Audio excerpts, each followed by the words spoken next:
Oilersnation After Dark begins now.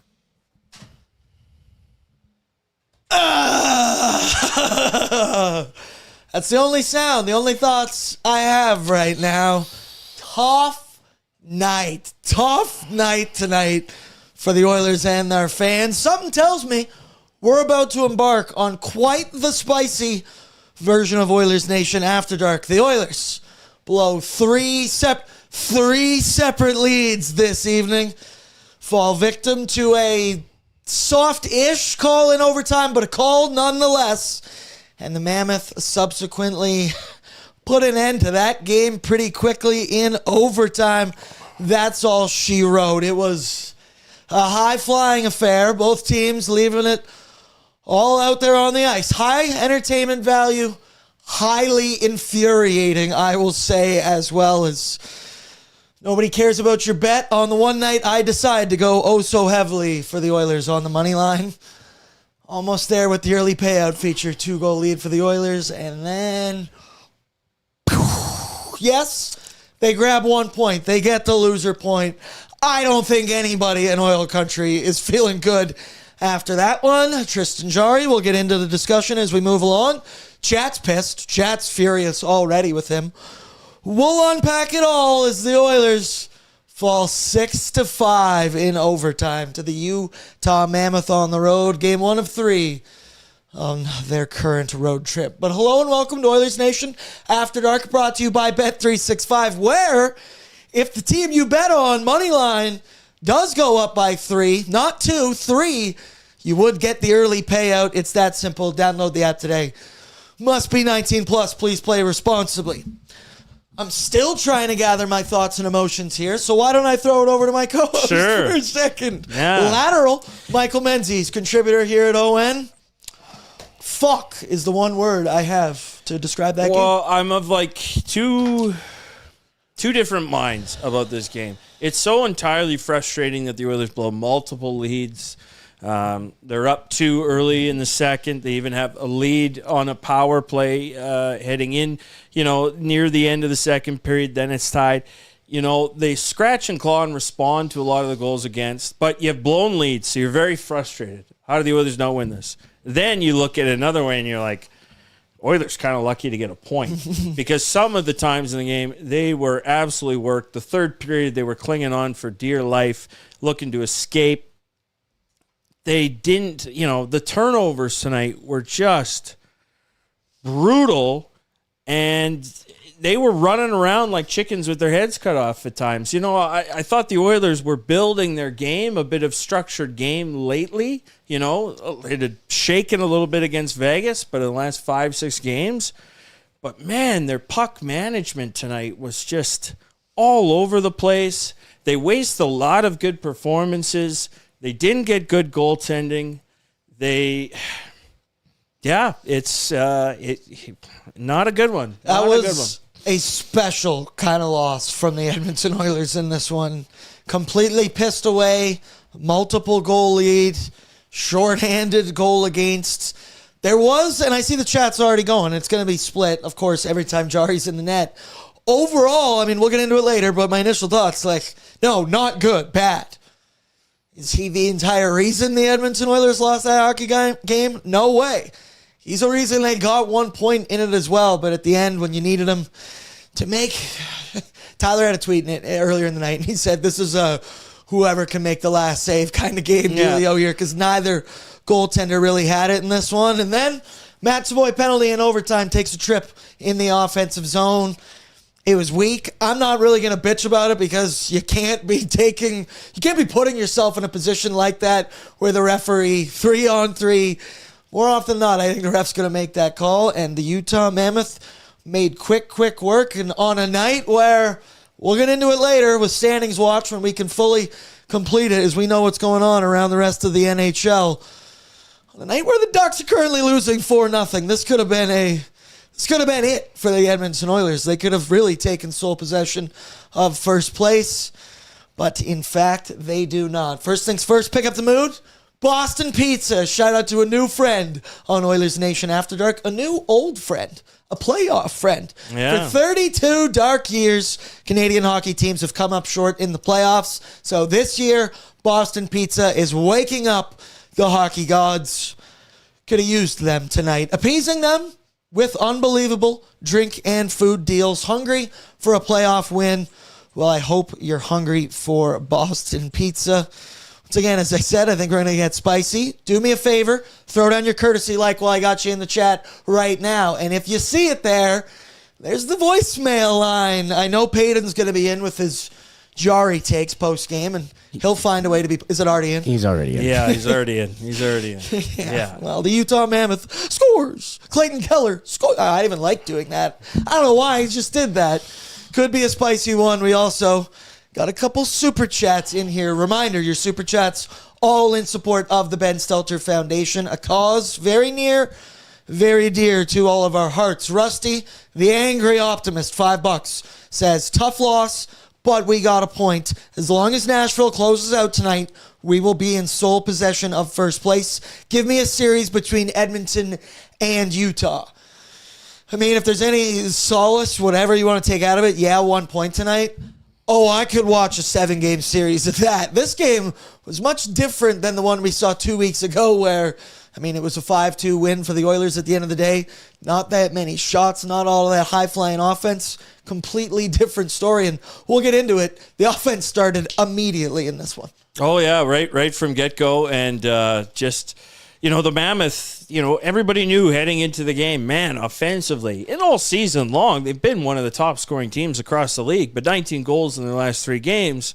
I mean, the Oilers were aware of that heading in, and conversely, the Oilers, I thought, made the most of, a good chunk of their chances, whereas in some of their previous games, you think of how they dominated stretches against Seattle, and then, even throughout that win streak where they didn't get up into a big lead. They didn't have a ton of chances early, but they were converting. And then they had some looks to even expand that lead. And then Utah, take it back, and they make the most of Oiler mistakes. So each team, I thought, did a great job of converting upon the other's mistakes. And so it was also a bit of who's going to make the last mistake. And unfortunately, looking at the replay, it doesn't look like Savoy really tangles up Cooley. The problem is that live, that looks like a penalty. And so it's that moment, it's unfair, 3-on-3, but that's what it is. And so it sucks because I don't think he got him. But, they called it. And so you shake your head, but there was a couple other calls that were a little weird tonight. Regardless, just a total mixed bag here where the Oilers do some good things and then shoot themselves in the foot a series of time. And Utah is going to be the type of team that can capitalize on your mistakes as they did time and time again. They got lethal shooters. They're a good squad. They're playoff bound for a reason. And now they are winners of 4 hockey games in a row, rounding into playoff form at the end of the season, as you want to see, a la Eli Manning. I'll give you one there. I'll give you one right there. Sure. Some people in here, once again, you talk about mixed bag. That's the definition of Tristan Jarry, I will say tonight, because at points, he was surprisingly very good. He was, as I pointed out to you at one point, wow, not totally sliding 6 feet out of his crease tonight. Look at that. But he did have some big stops. PK, he robbed Kyler Yamamoto right in front of the net early on in this hockey game. It's tough. It's tough. I'm curious what we're going to hear from Tristan Jarry, and maybe he'll be given out to the media for post-game interviews. Continuing the Super Chats, Big Comfy Chesterfield is in with 1867. Oh. Nice. Rough loss, but not as rough as hearing Americans butcher our anthem, singing it equally weak and pop starish. Oilers needs to pull it together and bring the cup home. Because, in fact, it is a cup year. Cup year. I like that. Even before I started that, Brett started pulling his mic down. Do you get why he donated 1867? Because the America? Confederation? Yeah. Well, Canada. Yeah. Yes. Yeah. Right, 1776. Yeah. That's what I'm thinking. Ooh, easy. Tammy, continuing. Our queen we hope is doing well. I'm sure this didn't help you very much, but she drops $10, heading to sleep away the absolute ass hattery this game was. Good description. Stick taps hearts for Ben always. I will add, Cup year. Cup year. Palm Beach Pete 279 simply says that was depressing. Normally, before we go live, in those couple minutes you see where the opening slate is up and we're getting our poop in a group and getting ready. Normally there's jokes galore, offensive state, all kinds of whatever. It was pretty much straight silence before we started this one.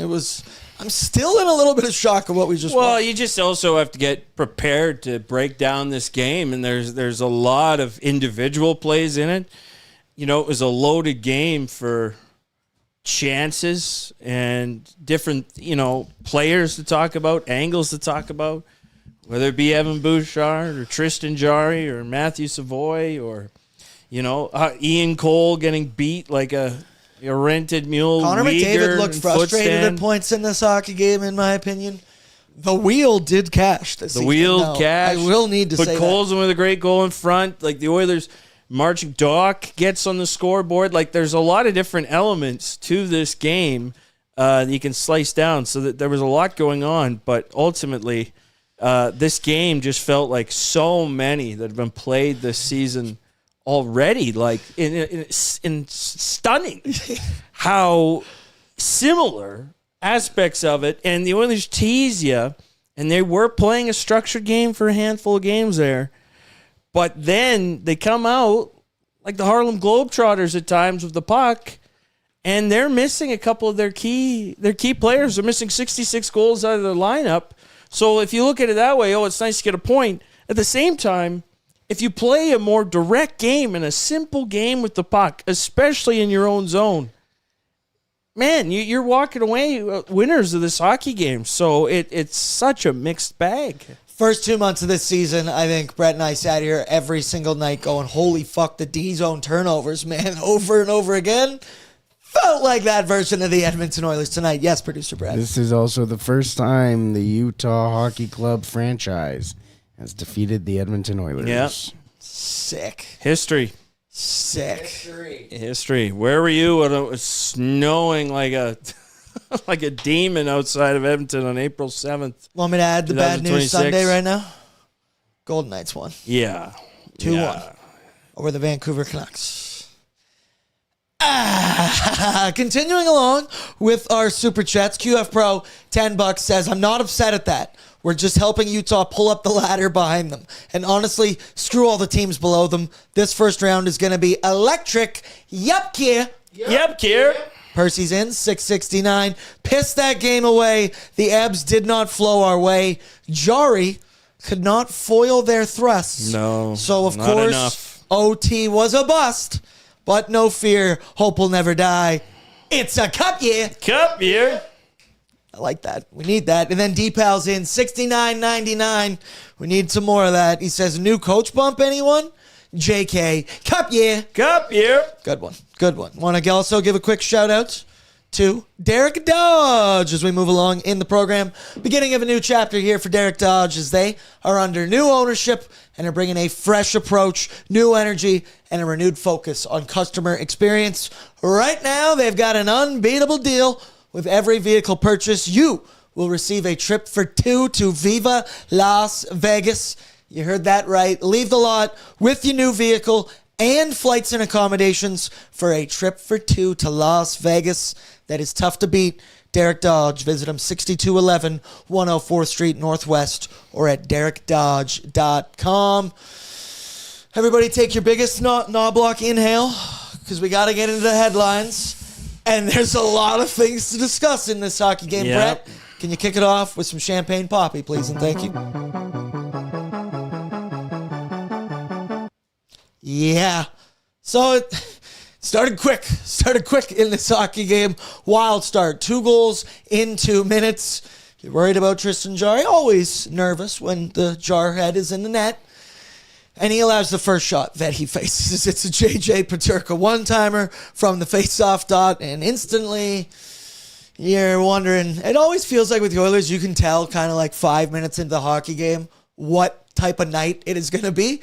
Well, A minute later after that, Curtis frickin' laser beams Lazar would get on the score sheet for the Edmonton Oilers. Great pass here from Matthias Ekholm up to our boy Rico with another great feed over to laser beam, and he was able to sneak in a nice little backhand. So the Oilers go down 1-0 instantly in this hockey game, Michael Menzies. But something we have discussed, no Leon and no Hyman. You need to lean on the rest of your lineup. And Curtis Lazar, now this tonight does hurt the record when Laser is in the lineup. Yep. But he does his best to help them get the win here on the score sheet. I mean, 2 minutes in, you got a fourth-line goal from your fourth-line grinders. I mean, not much more you can ask for there to even things up. Thoughts on the start to the hockey game? Well, so a couple things. I think the Oilers were telling about their D zone early in the game because they had the puck under full control before the Peterka goal happens, and they were just too. They didn't have urgency with the puck in their zone and were too eager, I think, to try to play a controlled breakout game with the speed of the Mammoth a factor. And they learned early in Peterka with a great finish. They make it 1-0. And then the Oilers, like they did 2 weeks ago against Utah and did again tonight, where they had these quick responses to goals against. And this, for the fourth line, is the fourth time in the last 5 games that the fourth line contributes on the Oilers' first goal. So the Oilers' depth forwards have been ready to go early in the game and trying to get them a leg up. Here it was in response, but Lazar, a nice finish on some busted coverage. He makes no mistake.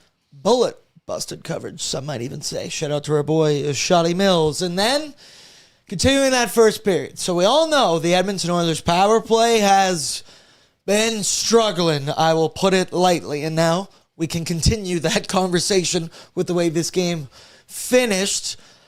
But how about when you are struggling? We said it on pre-gaming that the Oilers on this power play, somebody needs to grab the alpha role that was previously occupied by Leon Draisaitl. Should it be 97? Should it be number 2, Evan Bouchard? Well, why didn't we just run the Connor McDavid end-to-end play? This whole time they've been struggling because you see it here. He is shot out of a cannon. Also, Tristan Jarry, apple on this play.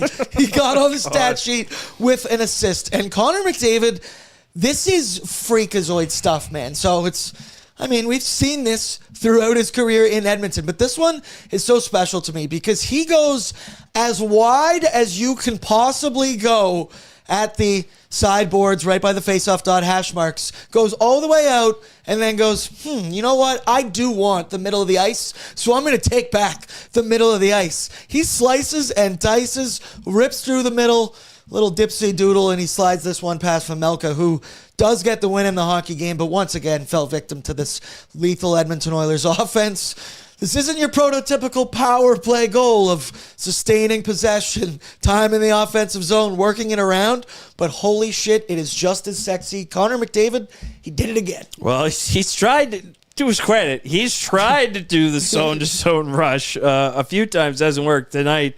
I mean, this is magic and Cole. I mean, what do? He's just in front of the net,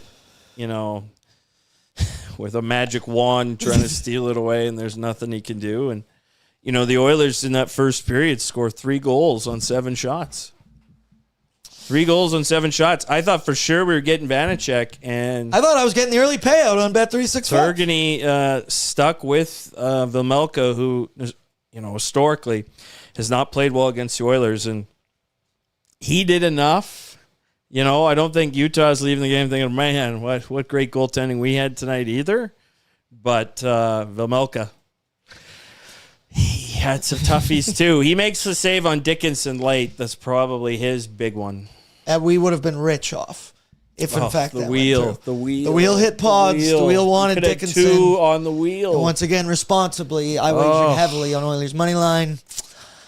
Yeah, should have thought that. In positive news as well, another guy who's been kind of struggling, the Nuge. He buries off the rush in that first period. And the Oilers are holding on to a 3-1 lead. And as I mentioned, placed that wager. Feeling good, feeling confident.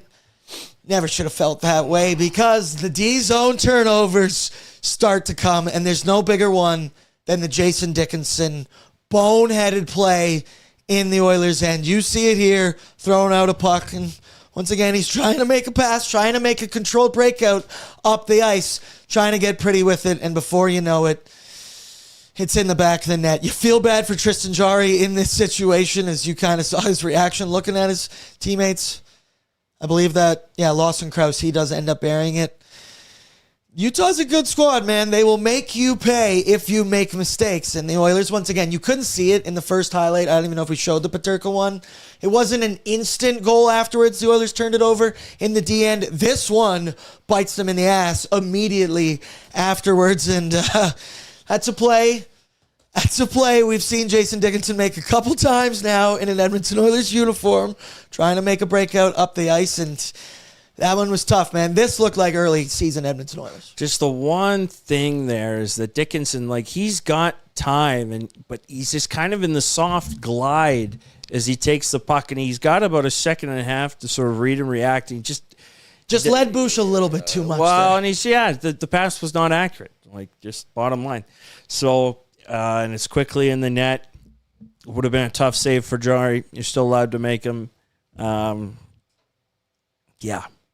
and it's the early in that second period, Kapanen has that chance, sort of unlucky. It doesn't go. He's not able to tuck in tight. But that's when the Oilers, as we've seen all season, when they get up by multi-goal leads, their game management really, and I'm not saying sit on the lead. That's not what I'm saying.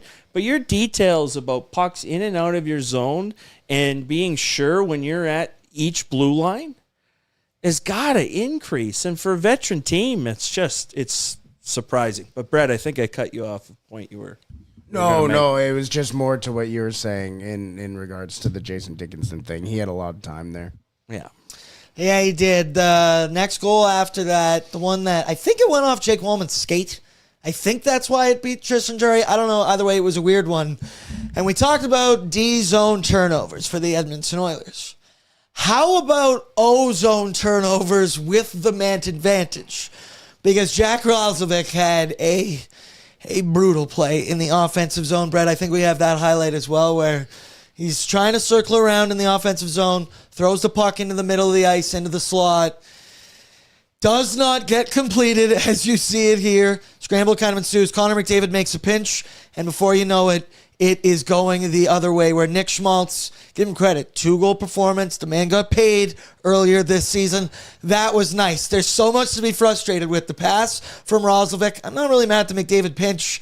And Evan Bouchard, you wait for the jeans later tonight, because I think there's an obvious candidate in this hockey game. But this was not Bouchard's best game. I was trying to cash out my Bouch Norris future pretty much in, I think it was the second period of this hockey game, because you knew he wasn't going to have it. And these are the plays which, to be fair, there hasn't been a lot of them this season for Evan Bouchard. I mean, there was to begin the season. He had a great couple-month stretch.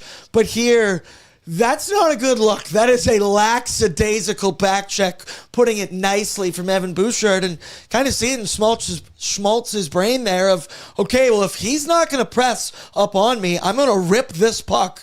It's Tristan Jarry in the net, by the way. And he snipes on this one. Beyond frustrating on several different accounts. D-zone turnovers are bad. This one sucks too. Yeah, it does. And there's just a lot not to like about every part of it.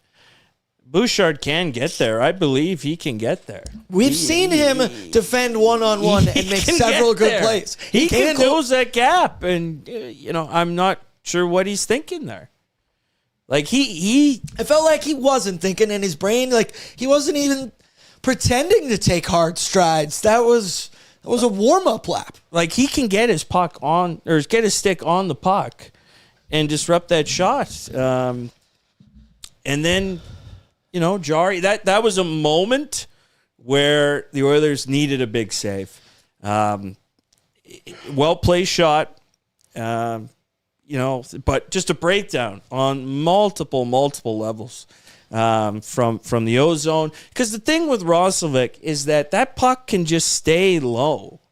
It can stay along the boards. It can be rimmed around, and you've got full control in the zone. But he's just throwing a puck to an area, and Roslovic was not good tonight either, just on defensively. So look, that's also, a measure of it when you're on a long power play. Like the Oilers' top power play unit plays most of the power play, and if you're giving up rush chances the other way, yeah, they're probably a little tired, but I think Bouchard's a great athlete. I think he can make that play. I'm just not sure whether it was the legs, the head, whatever, or if he thought he had more support. I don't know. The reason it's frustrating is because I've seen Evan Bouchard make that play. I fully know he's capable of doing it. Once again, it's a bad night for him. Even the best players have bad nights. It wasn't just that play. There were several, and I see a lot of people, Bouch jeans. Yeah. There's a lot of that. Also, with the Rozovic thing, I mean, that's the part of having moving parts and moving pieces on this power play unit. The Oilers, we hope Leon Draisaitl will return for Game 1 of the playoffs. We are told from Nobby that Zach Hyman should only miss this 3-game road trip, but these are some of the growing pains of them trying to figure out life without 29 and 18 with the man advantage. We have been shockingly negative so far, so, I mean, it makes sense in the chronological order of this hockey game. Colton Dach returns to the lineup for the Edmonton Oilers. 12-game absence. He was out with an undisclosed injury that I'm still not entirely certain what it was. But he looks healthy. He looks back because he buried in this hockey game. It was a nice play from the Oilers' third line. Trent Frederick getting a nice point here, a nice apple as you see the Oilers entering in the zone. Freddie makes a play, finds Colton Dach out in the slot. And what I like from this is, yes, Colton Dach, the immediate one-timer. It's stopped by Vamelka, but he doesn't quit on it. He follows his shot like basketball, and he's able to put home the rebound with I can say it, Veg didn't have a good night, a weak-ass backhand that goes through his 5-hole. Colton Dach, first goal with the Edmonton Oilers. Yeah. I believe that's his 4th game with the Oil. 2nd point. Shockingly productive, and this was a big boost, 2 minutes into the third period, Oilers regained their 1-goal lead, and this is where, I mean, we've had the discussion about killer instinct, whatever. Could they find another goal? Could they find a way to sit on this lead? Because vibes were good at this point. Shout out Colton Dach. Well, Dach, I think just overall in his game, about 14 minutes of ice time, 5 hits. I think that's just a natural part of his game that he can affect, because I think he relishes being a bottom 6 player who can chime in a little bit offensively too. And, he was noticeable. I thought the third and fourth lines were pretty good for the Oilers, all things considered tonight, where you get, we talk so much about the Oilers' bottom 6, the lack of production this year. They got to improve. Well, in this stretch with Draisaitl out of the lineup, they really have. They've stepped up. The Oilers 5-on-5 have been much better. They've been a minus in specialty teams. It's been their 5-on-5 play that's been doing so well. And so you get, the Lazar goal earlier. Dach here wrestles the lead back for the Oilers in an important part of the hockey game. You look at their numbers, that trio in 11 minutes at 5v5. Scoring chances 6-4, high danger 4-2. Expected goals for percentage of 72% from that trio on the third line. Dickinson had how many?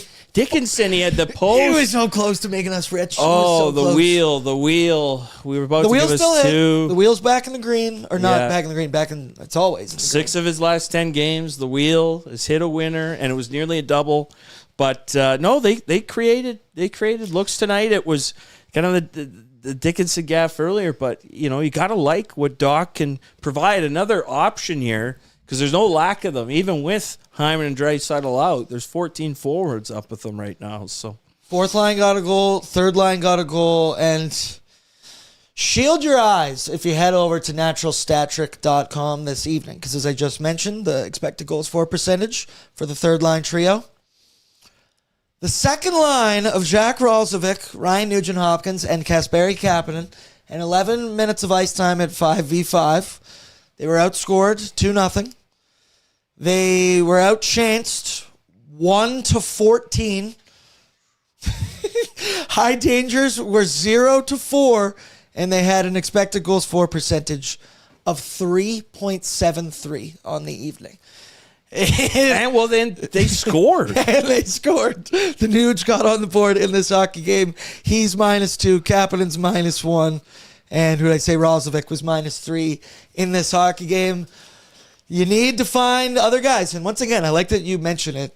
It hasn't just been tonight. It has been the multitude of games where the bottom six for the Oilers has stepped up. We've talked about Nuge's struggles recently.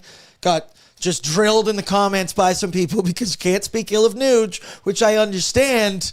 But Roslovic, he did not have his best game. He was lacking in the defensive zone, I will say, and just a bad night from that trio.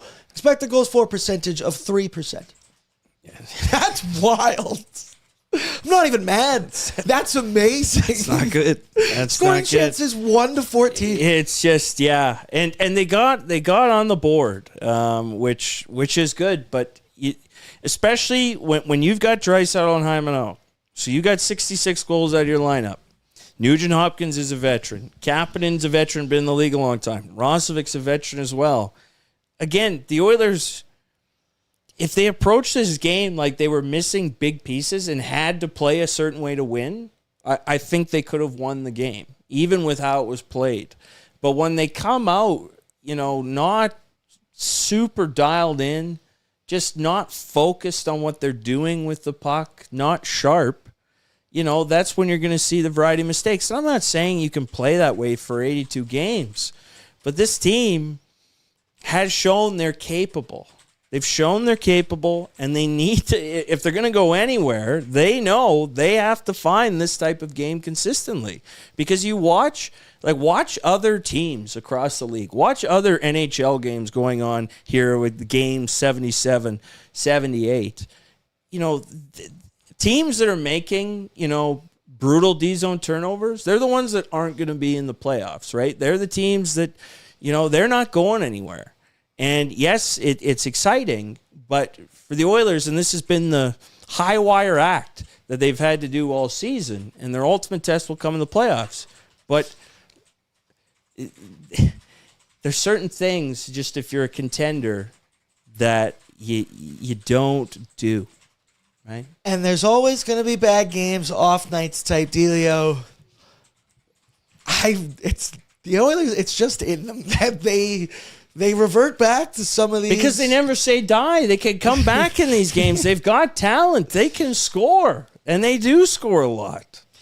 Yeah, it is. I like that Brett's getting into it with Peyton right now in the chat. He's being a fucking idiot. I agree. Peyton, if you're going to look me in the eyes and tell me that wasn't entertaining as shit. Listen, I don't know what you're watching. I get it. You're an Oilers fan. It's fun to be a homer. It's funny to be ha-ha, rah-rah, whatever the fuck. Shut up. It was a great game. A team came back down from 3-1 down, and the teams just traded fucking blows, and it came to the last shot of the game. Shut up. It was a great game. What are you complaining about? Just because the Oilers lost, is the season over? Was the Stanley Cup awarded to anybody tonight? No? Oh, seems like it was a great game to watch.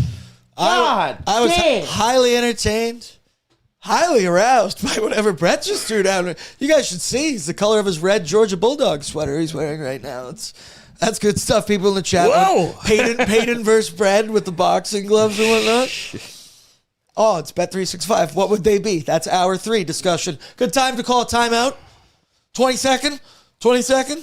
Shout out Swiss Donaire. They're also responsible for the headlines. We'll continue in a second. But Swiss Donaire is home of the old school Donaire with options. If you want some flair, open for 25 years and now open 7 days a week. The pride of the North Side, Swiss Donaire, is great for your events at home or office. Check out their location at 8308 144 Ave Northwest or order online at swissdonaire.com. Put me back on.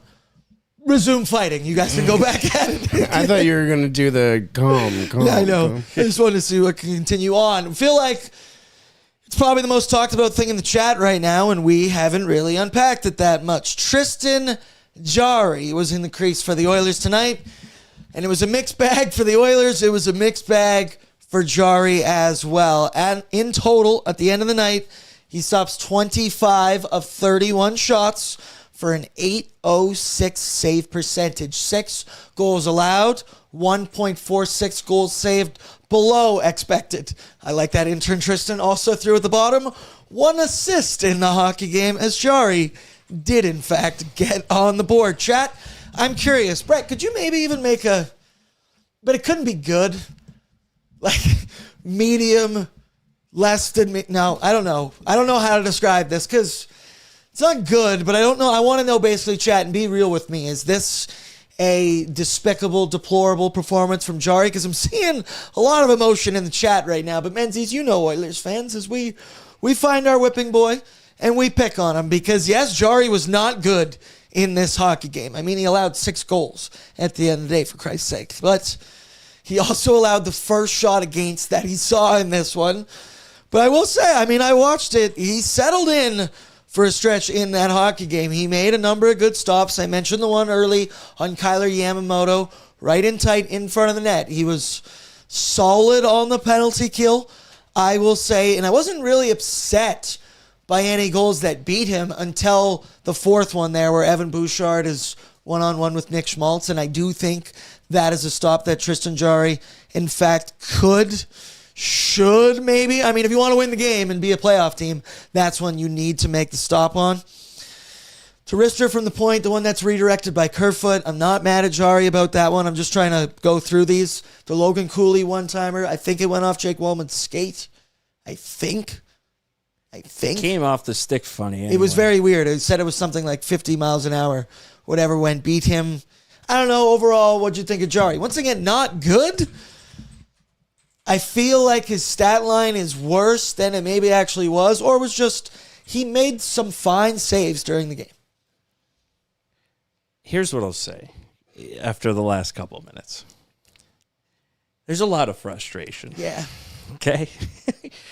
And it makes sense. There's a lot of there's frustration. You know, Brett's right. The game, from a purely objective point of view, was entertaining. However, I know what Peyton's getting at, was that when you watch a game like this, as an Oilers fan, sometimes it's a bit like a root canal too. You know, it's like you're kind of you're looking at it like, okay, like it makes you not. It's too exciting. It's like, hey, can we simmer down a little bit? Can we take a gravel here? You know, like I did after tonight. I was gonna say after, you know what I mean. So, in Jari's and that sort of reflected in Jari's game too. He didn't play well. He made a couple nice stops. You know, there was a couple of stops that were nice. There were times they needed a save tonight. They didn't get a save. Did the Oilers help out Jari a ton? Not really. Not really. Utah missed the net like 30-some times. There's evidence of they had the puck a lot. They were, firing shots away. They didn't help themselves in the D zone. So I can't really impart it, but I don't get the sense. Like Jari... He was not good. I want to see Mike just said he goes, Bordzy is a Jari homer. Brother, I don't think that. We went to rival high schools at the same time. But it's the mechanics of where your game's at. One thing with Ingram is it's a cool calm. There isn't a whole lot of craziness going on.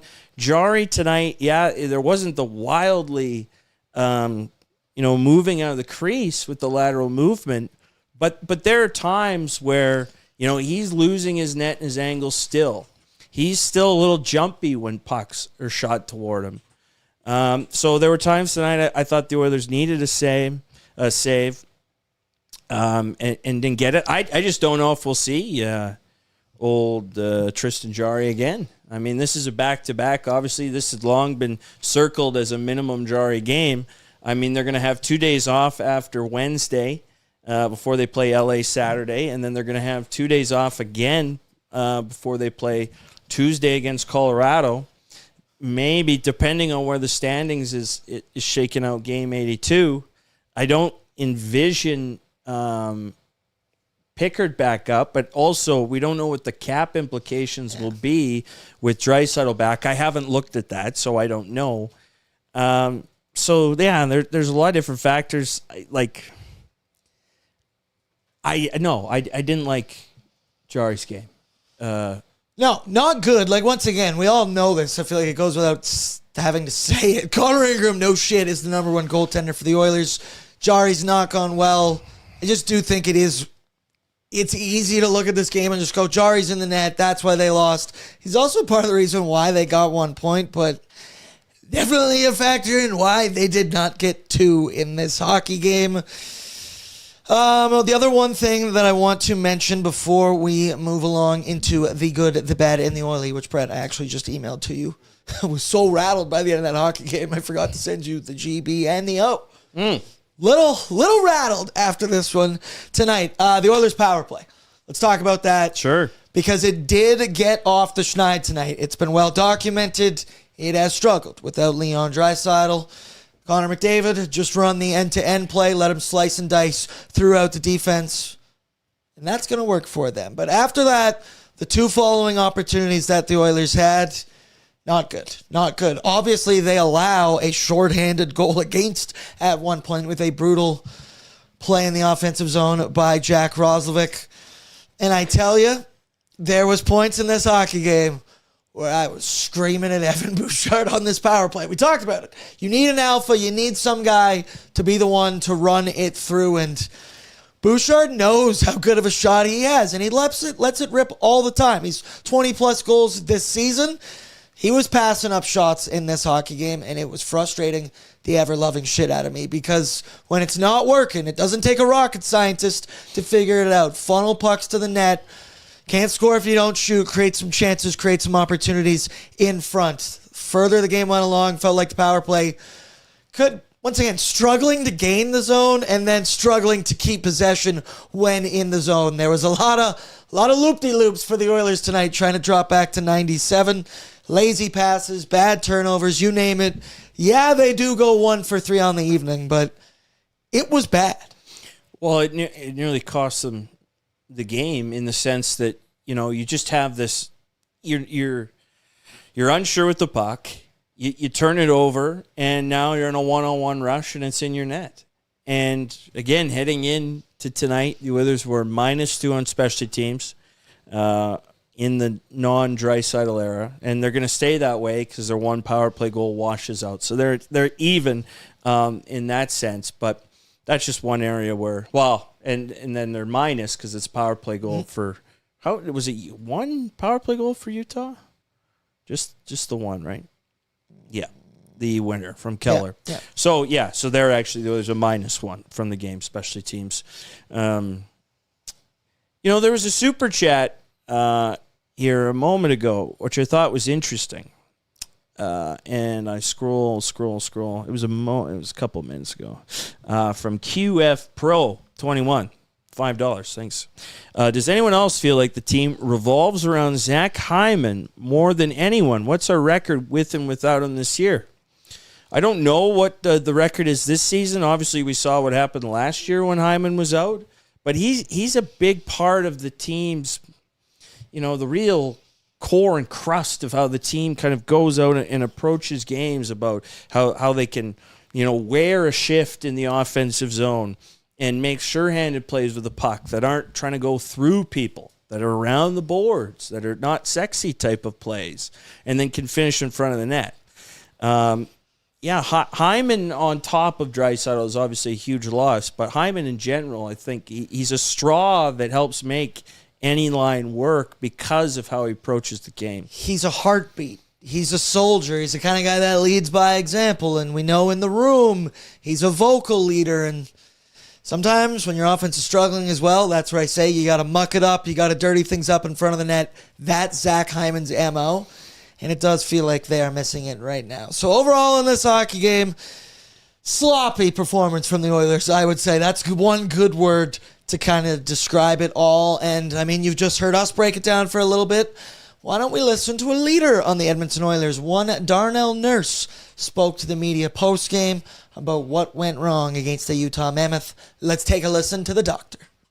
What were some of the areas that you felt like they maybe got the better of you guys tonight? We obviously gave up too many chances. When you're trying to score 6 to win a game, it's tough to get that done. So defensively, we can definitely the details in our own zone, especially when you're playing against a team with a lot of firepower like they did. But like I said, we battled, found our way to get leads. It wasn't perfect in any regard, but there's things that we can take into tomorrow, and if we play the right way, find the right result.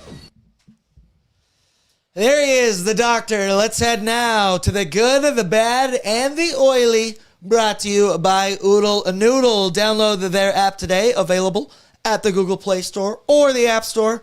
And once you download it, sign up, make an account, earn loyalty rewards points, take advantage of the $2 deal on top of any regular or premium box. For just $2, you can add 2 green onion cakes, 5 spring rolls, or 6 deep fried wontons on top of your meal. That's a deal you simply ain't gonna get anywhere else. Let's kick it off with the good, the great, the sexy this evening. Any excuse to watch it one more time. Connor McDavid's goal on the Edmonton Oilers power play. Chat, throw me other good, because Colton Dach is obviously one. The bottom 6 is one. But Brett, give me another look at it, because this thing... And also, shout out Jari once again. That play doesn't happen if he doesn't leave it on a platter for Evan Bouchard to leave it on a platter for Connor McDavid. I already said it, but the fact that he goes as wide as he does in the offensive zone, basically touching the sideboards and then whoop, all the way back in the middle of the ice, makes a move, completely undresses Karel Vejmelka. I'm an avid Redditor, and if you saw it on the Oilers subreddit, they titled it "McDavid Undresses Vejmelka," and they put it on not safe for work mode. I see that prompt a lot. On Hey. Whoa. Hey. Resolution New Year's was to be less horny on the show, and I think we've done a good this job. show? I don't think it was this show, brother. There's a fucking laptop that says BBL that is constantly up all the time. That is also getting bigger and bigger. Don't and say bigger. it now. It's like Moglen telling Jari we did the seance and look what happened. 2.9 for McDavid. He stays first in the scoring lead for the Art Roads Trophy. So good for him. And yeah, I mean, just an incredible play. Wow. What else can you say with that? Wow. What can you say? Shout out. Now, I don't want to turn a good thing and make it bad, but I'm curious if the chat picked up on this as well, because Connor McDavid was on another level in this hockey game. It felt like first game of the 3-game roadie, no Leon, no Hyman. 97 knew that he was going to have to put the team on his back if they were going to find a way to get 2 points or even one, that they eventually did get in this hockey game. An unbelievable play with that power play goal. The only complaint that I have this evening, it isn't from Connor McDavid. It is from his line mates. Now, in Bordzy's Bankroll, I had Podkolzin for 2 shots. I had Matt Savoy for 3 shots. Podsy, he cashes that one. Matt Savoy, pretty sure finished with bagel on the evening. Was it just me? Chat, help me out, because I was betting on it. So you always have a different eye on these type of things.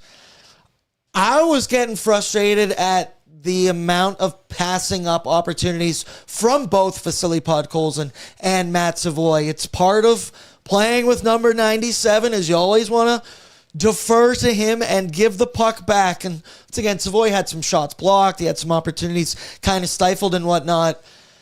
It looked like they were scared to shoot at some points in this hockey game. And I know intern Tristan pointed out at points where he went, man, look at McDavid. He looks visibly frustrated that they're not letting it rip. There was pods in tight, ones where they ended up just passing it to the corner behind the net type situation. They didn't even end up getting a shot off. Did you notice this at points, or was just my gambling? Well, I was sitting beside you during the game, and I'm yelling it the whole time. I couldn't have avoided it if I wanted to. But, to McDavid's demeanor, all season long, he's kind of been high-strung. I'd say since the Olympic break, especially, like he's feeling the pressure, and obviously, didn't win the gold medal, whatever. Like he's wearing that. Like his will and want to win is increased. I think sometimes it's led to, forcing things, but he's wound up. He's Captain Serious mode. It isn't fun with McDavid right now, and I think he's taking it seriously what it needs to be, obviously. But yeah, to Savoy, Savoy had the one he tried to rip, and his stick broke in half, and the blade flew over the net, and Podkolzin had the tuck in front. But did they funnel enough pucks? Maybe with the looks that they had, maybe not. I see people said bad. All the exploded sticks. So many sticks exploded. And it wasn't a bad ice night. It was a bad stick night for the Edmonton Oilers. Somebody sawing into him a little bit pregame. Brady Tkachuk, I believe, did that before. He said the story of, who did he do that to? Claude Giroux. Claude Giroux. Yeah. Yeah, no, that's a guy you don't want to do that to. With good comes bad. There's plenty of it in this hockey game, and we went with blown leads or power play struggles. Nice. I wanted you to pick. Nice. Whatever you put in the email prompter, he will put on the screen. I will put it. That's fair enough. That's fair enough. Which one do you want to go with? Because 3 blown leads in a hockey game is special stuff. Not good. From the Edmonton Oilers. Not good, that's for sure. I see a super chat in here. It was from Zenith 279. Said, horrible last 40. We're lucky we got to overtime. To be honest, that third period, man, nervous. Upset stomach, and I didn't even have to pop the Gravol in this one tonight. Shots were 9-7 for Utah, but the ice was completely tilted. I think that's a fair point. We should probably be happy that we got one with the way things turned in that hockey game. But dude, 3 separate blown leads it's horrible. I think it's the 7th time they've lost a game when they've been up 2. Because I'm trying to remember the last time, and then I counted them, which may have been the Blues game. Was that the last time they blew a 2-goal lead? Was the road loss in St. Louis? Or there was one after? I think it was during that post game that I went and quickly looked, and I want to say it was 6 multi-goal leads that they've ended up losing, so this would be 7. And in any event, it's just for this time of year with the team as compromised as they are, being up 2 goals, you want to see the Oilers put that game away. There was still tons of time left, of course, but to continue plowing away. But they may have been fortunate to be up as they were in the first period with how Vejmelka was playing. There's just a lot of ways to slice it, and this is what makes the Oilers such a mind fuck this season. They'll show you a lot of good things. That's what makes a game like this frustrating is there were a lot of good things they did and a lot of depth contributions, and we like what the third and fourth lines provided for the most part. And I thought Nurse and Murphy were fairly strong tonight as well. But then you have guys like, Roslovic and Bouchard, and Jari wasn't that good, and, Savoy wasn't his best game, and, on and on. So they're just trying to keep finding it here. And the best part is that they play tomorrow in terms of having to talk about this game. 2-hour rule, baby. Beat the Sharks tomorrow. Sharks been playing well. They can turn the page to them. I like the chat. Roslovic was terrible tonight. Nuge was bad tonight. Yeah. Roslovic bad. Jari, we've already covered, was bad. Bouchard roller coaster and what he is. Granted, that roller coaster was pretty much strictly going down during this hockey game. And then you see the power play struggles. Somebody else in the chat said the power play is a liability right now for the Edmonton Oilers. No truer statement than after the fact that they allowed a shorthanded goal against with the man advantage. There's a lot of candidates for the Jeans tonight. The more I keep thinking about this, I got to do some photoshops here quickly and find a way. Who's going to be the guy that I pick to throw in? I should bring back the Jankos tonight. Maybe I should break it out. Speaking of breaking it out, that's an area the Edmonton Oilers struggled with this evening. They couldn't string together a consecutive breakout pass, and one head coach, Chris Knobloch, spoke to the media post-game about their struggles. I was also told, parentheses, this is for Menzies, so I'm very excited for this one. Let's take a listen. What areas of the game would you say that you guys didn't perform well or Utah did perform well that allowed them to keep coming back into tonight's game? Our breakouts. So many problems tonight started with just not being able to get the puck up ice and having to spend time in the defensive zone. Where if we can get those breakouts, we're out of the zone, that's one thing, but we're also not tired and getting run down in our zone. But for me, yeah, I think that's the starting point. It wasn't pretty. It wasn't good. A lot of people pointing out the pillow division. This was a pillow Pacific match game from the Edmonton Oilers.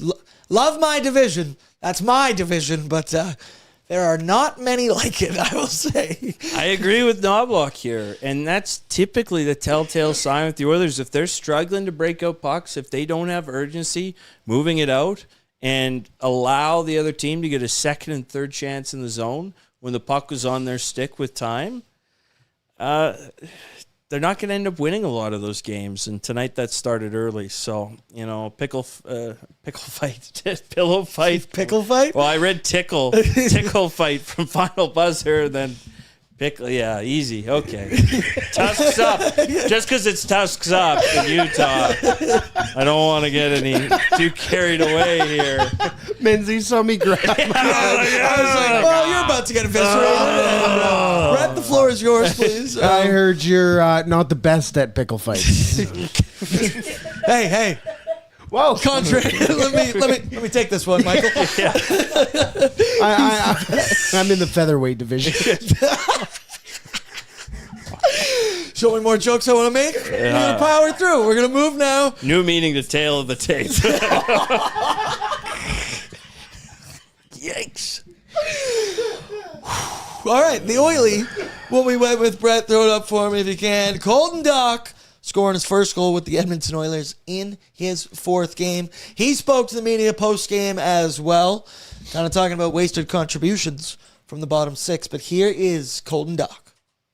We know how much of a priority it is for this group to get contributions from throughout the lineup. Does it almost feel wasted when everybody's contributing on the score sheet, including yourself and the other lines, and not coming out with the W tonight? It does suck that we didn't get the win, but I think we did a pretty good job of being resilient. I think that first goal, the fourth line went out there and scored right away. So it's always good to see when those guys can go out there and provide energy on the score sheet as well. On a positive note, you provided a lot of energy tonight. You were finishing your checks, you got in the goal column. On a personal level, how good did it feel to come back in that way? Yeah, it felt good to kind of be back with the guys and kind of be back in the locker room and obviously contribute. But at the end of the day, we need to find a way to get the 2 points. 14 minutes time on ice for Colton Dach in this one. 3 shots, 5 hits. His average in his 3 other games with the Oilers was 5 minutes and 30 seconds. So almost 3x'd it this evening. And Nobby and the Oilers, they were rewarded for it. I thought Colton Dach was Colby Dach, actually. Yeah, that was very funny. Colby. Also, Oily, I really thought this game was going to a shootout because you said it on pre-gaming, and then Jack Michaels did his best to make this game forced to go into extra time. He's rattling off overtime records with 2.5 minutes to go. Once again, we love Jack. He's fantastic. We're blessed that we have Jack Michaels to be our play-by-play voice for this many games out of the season. Maybe it's just because you're a play-by-play guy and now I watch with you and everything all the time, but man, and I'm not a huge Jinx guy, but I might be when it comes to Jack Michaels, because it's like he does so much prep pregame, and then he really wants you to know all the prep that he did, but he tells you in moments that you're like, don't say that right now. Chat, let me know if you think the same as we do. Well, it was just one of those things. And I only picked the shootout because a few weeks back, I noticed that the Mammoth hadn't been to a shootout all season. And if they're able to avoid the shootout, they'd only be the second team in history to go a full season without playing a shootout, which is crazy because there's been like a record amount of games that have gone to overtime and shootout this year. So I thought it was an anomaly. These two teams were the only two that were winless in the shootout. So I just thought it was funny for the lulz. Hey, let's pick for the lulz. I like that. You can tell that just rolls off of my vocabulary. It's that 27-year-old brain. Yeah, exactly. So shave the face. That's right. That's Show right. the people. Show the people. Shave it. Do it. What do you do? Do it. What do you Do it. do? Kill him now. All right, let's go now. A lot of candidates tonight. The Jeans Award brought to you by Wilhauk Beef Jerky, because only the finest tasting meat products earn the Wilhauk name. Made from 100% Alberta beef, their jerky is aged, seasoned, smoked, and marinated to savory perfection. They gladly fill orders of any size, and you can find their jerky, sausage, and other products out of their Leduc location. And for more information, and to get yo jerky on, head on over to WilhaukBeefJerky.com. I'll go first. I'll take the obvious candidate. Even the greats have off nights. Even the elites. Connor McDavid, Leon Draisaitl. And oh boy, did Evan Bouchard have his off night this evening. It was tough, dude. There was some classic Evan Bouchard turnovers and all the ways you don't want to see him, capped off by a very lackadaisical effort, I will put it nicely, on the shorthanded goal from Nick Schmaltz, where we talked about it. I feel like he could have made a play on that one, or could have at least attempted to skate a little bit harder on that. Exploded sticks all over the ice. I thought he was passing up opportunities.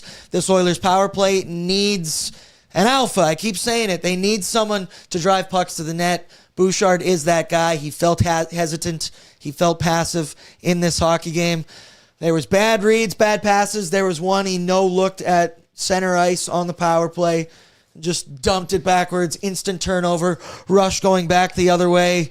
A performance so bad that I admitted defeat in this game, and I actually tried to cash out my Bouchard-Norris future. It was up in value from when I placed it, but Bet365 is smart, and they wouldn't let me do that, so I'll revisit maybe after all games are finished here at this point. Tough one for Evan Bouchard. I still believe in him. He's still worth every penny that he gets paid, but you got to call it how it is. He was wretched tonight. Wasn't good. Wasn't good. And there was some, I think he got skipped a couple shifts, I think in the third period to start. Not a good Bouchard game tonight. That's for sure.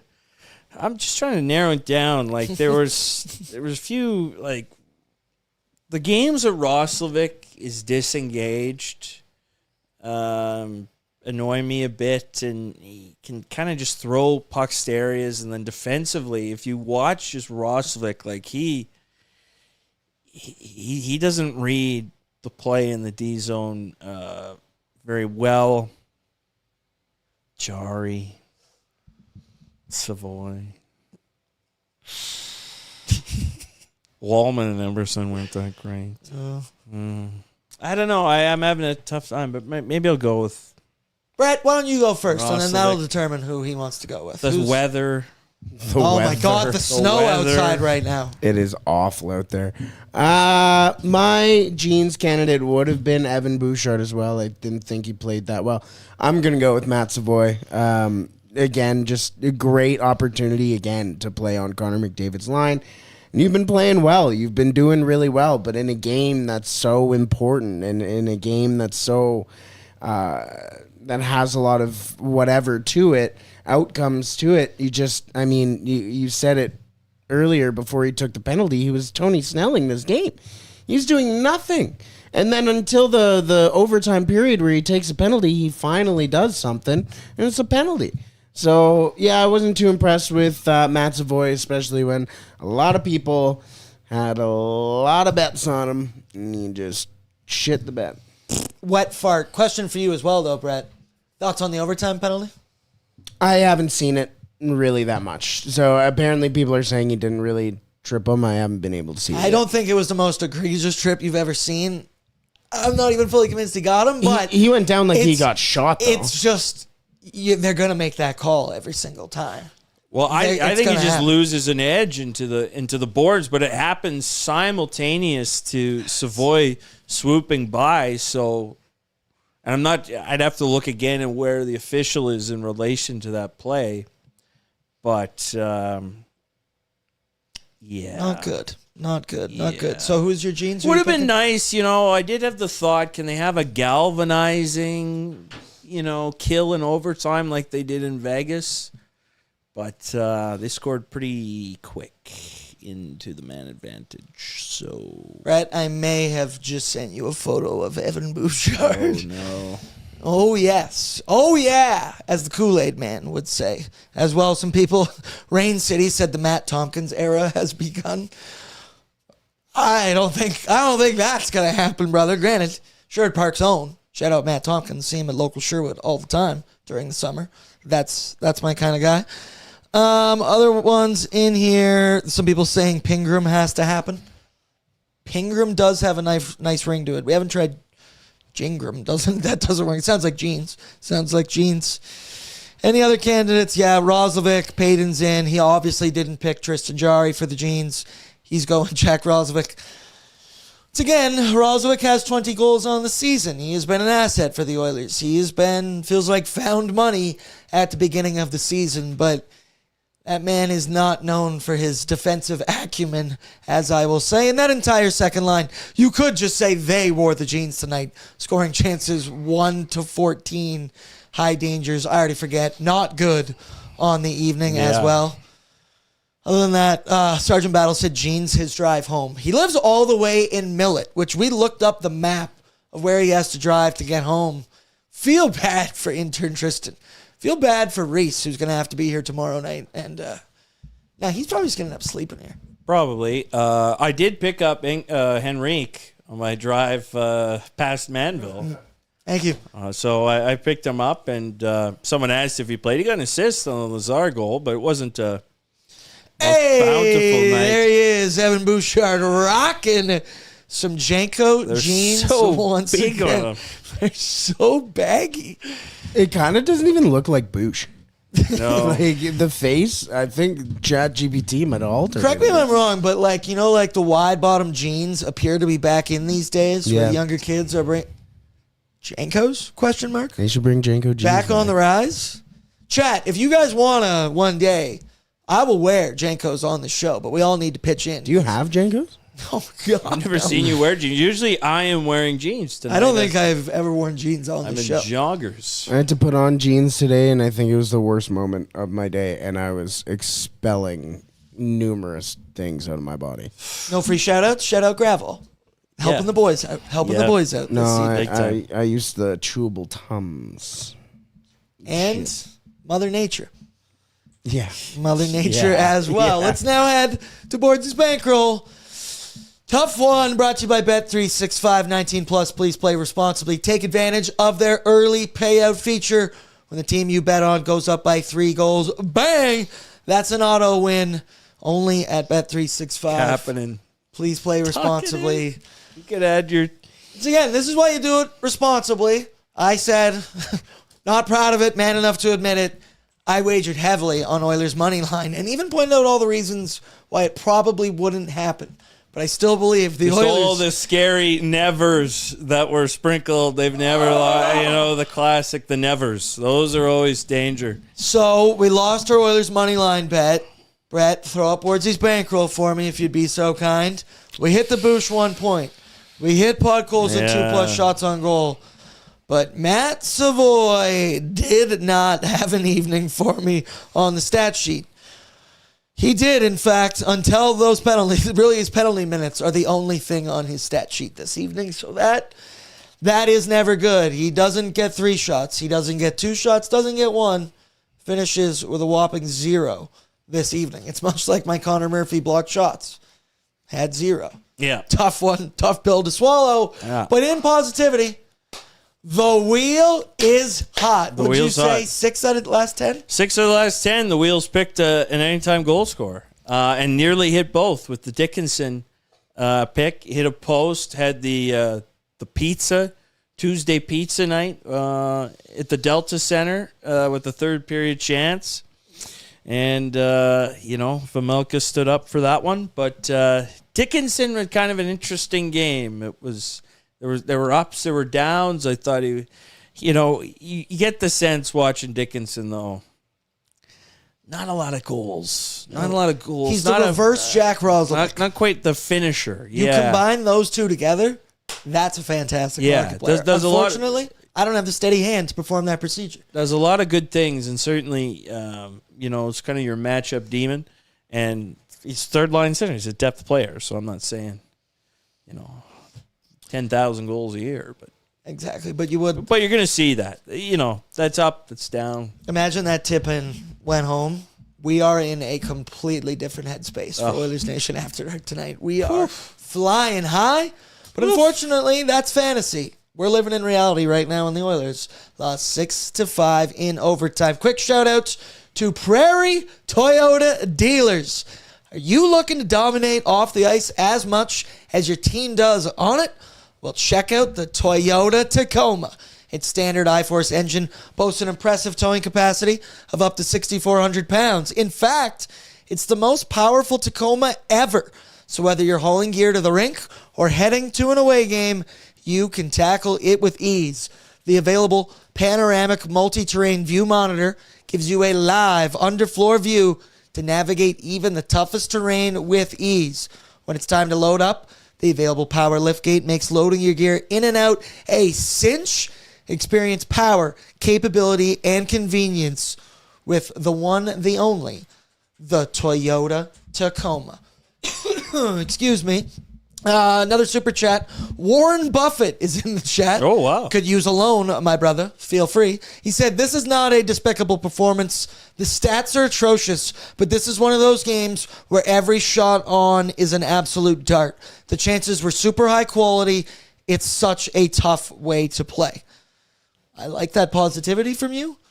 I don't know if I totally agree with that, but I'll take it. And we also had Car Wash Channel, $4.99 dropped. Let's go Utah. Win, end it easy win for Utah Mammoth. Oilers trash, and enjoy the loss, Oilers.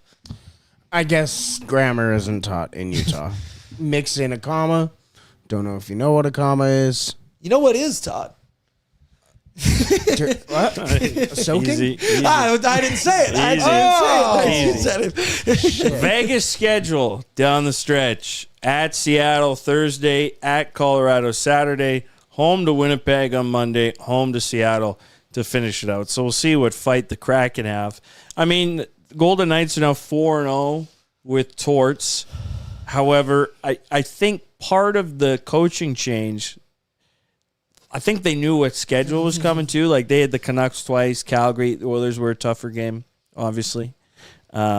But they were going to get some ramp up if they could dial in their game with some of the opponents that they were playing with only, two teams in the postseason in the last 9, I think. So, Chat's being funny again right now. Other thing we need to mention, confirmed that lady did not have a baby at Rogers Place. On Saturday night, it was reported, even by myself. So, I mean, that's how rumors start. So, hand up accountability. That's on me. I already forget her name, but I apologize. So, didn't have the baby, whatever, due dates in May. Correct? That was the final result? Yeah, that was the final result. But when Scott Oak, the GOAT, Scott Oak, gives his stamp telling us, it seemed like it was just a strange... It was a strange night at Rogers. It was a strange night at the Saturday night. On the concourse. Yeah. Megan Whitmore is the mother, and Mitch McNamara was the father. Yeah. And somebody said, Jack's the one who said a baby was born. Jinx the baby. Oh, my God. I was getting texts from people that work in the arena that this was happening. So this was not a not known thing within the arena. So I don't know. But they also said that she's due in mid-May. Yeah. I don't know. All I know, what's her name again? Megan? Megan, we wish you nothing but the best in your future with that whole baby situation. And Mitch. Good luck. That sucks. I'm happy I'm never going to have to go through that. So shout out to you. All the power to you. Should we do standings watch now that we officially know? And I did see the NHL did just update their standings. And it's brought to you by Lease Busters. Because if you are stuck in a car lease and you want out, Lease Busters connects you with someone to take it over. No penalties, no buyout headaches. Instead of paying thousands to break your vehicle lease early, you can transfer it. Lease Busters makes that process simple. Lease Busters, bullet busting, Shoddy Mills approved. I don't know that for sure, but come on, it's Boston. I'm sure Shoddy Mills is going to approve. So let's kick it off with the games that went down tonight because there were a few with some big impact. Whoa. This is standings watch, is it not? Oh, sorry. Jesus. I guess I was going to do the scores and then the standings. That was my thought, but you're right. If we have anything, we are men of tradition over here. Oilersnation After Dark. So out east, a big game was the Jackets taking on the Red Wings. The Jackets won 4-3 in a shootout in that. Stevie Eisman get yanked here? Is he done? Yes. Detroit getting 1,000%. They don't miss 1,000%. He's getting canned. It's be tough for Detroit now. They spent much of the season in a playoff spot and to, once again, piss it down your leg at the end of the year. That's tough. That's three not back. good. Sorry. So the Minnesota Wild did defeat the Kraken 5-2. Feels like it's fair to say. Nail in the coffin for the Seattle Kraken. On that one, the Mammoth, beat the Oilers 6-5 in overtime. The Golden Knights, you want the good news or the bad news first? You know both. Well, I know, so give me the bad news. You want the bad news first? Yeah. The Golden Knights beat the Vancouver Canucks by a score of 2-1 in this hockey game. I believe the Canucks lost by 1 and put up, just confirming, 11 shots in the hockey game. Outshot 28-11 in this hockey game. Vegas moves to 4-0 with head coach John Tortorella behind the bench. But the good news, the positivity, the Nashville Predators shut out the Anaheim Ducks 5-0 on home ice in Anaheim. On the road, the Preds find a way to get it done. So, Brett, without further ado, could we please take a look at the updated standings in the Western Conference? The Oilers still sitting pretty, still sitting first place in the Pacific, 88 points in 78 games, tied with the Golden Knights exactly. The Ducks, 1 point back. All three teams have 4 games remaining on their schedule. And it's going to be something here down this. I always get worried doing pre and post that the end of the season, people aren't going to tune in. They're going to rest. Nothing's going to matter. Feels like we're getting entertainment value all the way till game 82. Knock on wood at least. Brett, continue to scroll down because that's a big win for the Nashville Predators. They are in that final wild card spot, leapfrogging the LA Kings. Brad's 84 points in 78 games. LA's got 83, 1 point back with a game in hand, however. 2 points for Utah, moves them up to 88. They've comfortably been in that first wild card spot for feels like the majority of the season, and now the top 3 seeds are locked officially in the Central. Can you believe it? Stars taking on the Wild? Who would have ever thought that would happen in the first round? It's going to happen. Things are heating up here. There's the San Jose Sharks as well. They got 2 games in hand over the Preds, 3 points back. Menzies, standings watch, has never been better. Relevant hockey every night. Gary Bettman is just cackling away in his... Nashville, interesting, because everyone's talked about Buffalo, and rightfully so, that Buffalo has gone on this crazy run. I think since U.S. Thanksgiving, Nashville has actually had a better points percentage relative to where they were than Buffalo has since that time. So Nashville, not sexy, and certainly, hasn't been smooth sailing either. Last night they lose in the shootout in L.A., but they get off the mat and lay a smack on the Ducks here who are they're blinking down the stretch. I mean, we looked at the Ducks' schedule when the Oilers were 5 back of Anaheim and thinking, seems like there's a lot of wins in the schedule, but everything flips psychologically and otherwise when you're a young team that now should win hockey games. That you're coming in and people expect you to win hockey games. A win is anticipated versus, playing spoilers. So anything can happen still. The Sharks are not out of it, and they've got the games to do it. Just when you thought when it was safe to go back in the water. The Sharks are sticking around. They're circling. Yeah, so it'll be interesting tomorrow night, certainly. Final buzzer said Oilers falling upwards. Percy said, I'll take failing upwards. Failing upwards. Yeah, man. What still, here we are, 4 games to go, and the Oil could win the Pacific Division. This game might be completely irrelevant.